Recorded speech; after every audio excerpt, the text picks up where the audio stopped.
yarı yarıya su dersek bu bardak için, onun da yarısı vergiye gidecek. Bu tabii şirketin kendine ayırdığı, yani burada zar zor görebilirdik gerçekten rakıya vermemiz gereken parayı.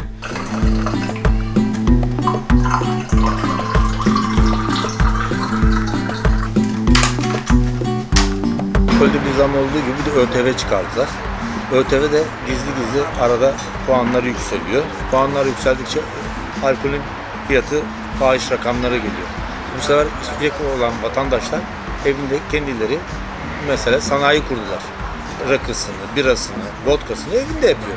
Öğrenciyim, alkol üretiyorum. Bir yıldır üretim yapıyorum. Evde üretim durumu gitgide insanlar için de yaygınlaşmaya başladı. YouTube'un bunda çok büyük katkısı var. İnsanlar yaptıkları şeyleri paylaşıyorlar, nasıl yapıldığını paylaşıyorlar, birbirlerine anlatıyorlar. Öncelikle bir damacanada mayaladığınızı düşünelim alkolü. Bu damacanayı doldururken işte harcadığınız 5 kilo civarında bir şeker miktarı harcamanız gerekiyor. Yine bir miktar maya harcayacaksınız. Anason vesaire alıyorsunuz. 5 litre rakı oluyor elinizde. Ödediğiniz ücret 60-65 lira. Dışarıdan herhangi bir markanın seri üretimde ürettiği içkiyi aldığınızda bu hazırladığımız ürün yaklaşık size 1000 TL'ye mal oluyor. Yani uçurum diyebileceğimiz fiyatlar. Bu paylaşılabilir bir şey bir yandan, çünkü biz paylaşmayı severiz ve bir şeyler ucuz olduğunda paylaşmak çok daha kolay.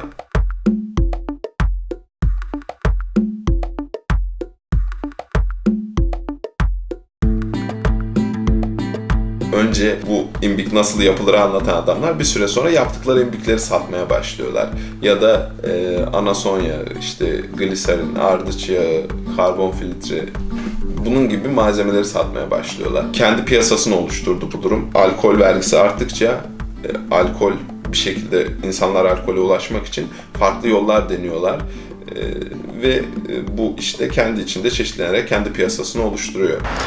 Şimdi içki herkes evinde yapmaya başlayınca mekanlarda tüketim azalıyor. Tüketim azaldığınca mekanlar ne yapıyor? İşçi çıkarmak mecburiyeti. Zaten Türkiye'nin işsizlik bir sorunu diz boyuna gelmiş. SSK geliri azalıyor. Biz fiş kesemeyip, vergi veremeyince devletin yine geliri azalıyor.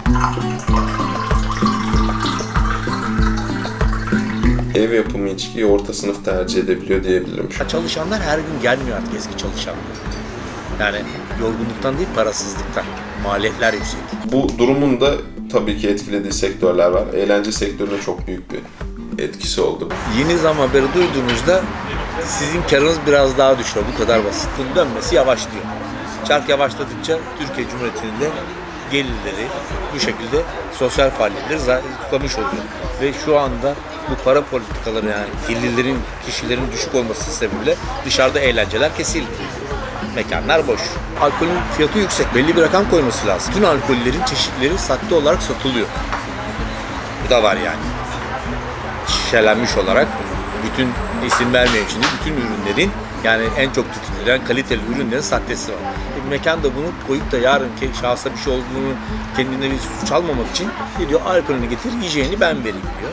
Yine mekanda ayakta durabilsin de kendini idame ettirebilsin, işçi çıkarmasın, hayatını sürdürmek için bu şekillere başvuruyor. İbrahim Tatlıses'in bir filmi var. Oğluna flüt alamadığından yakınıyor ama işte masasında rakısı var. Özellikle 2000'ler öncesi dönemde alkol tüketimi gerçekten kolay. Sigarayı zamlıyorlar, alkolü zamlıyorlar.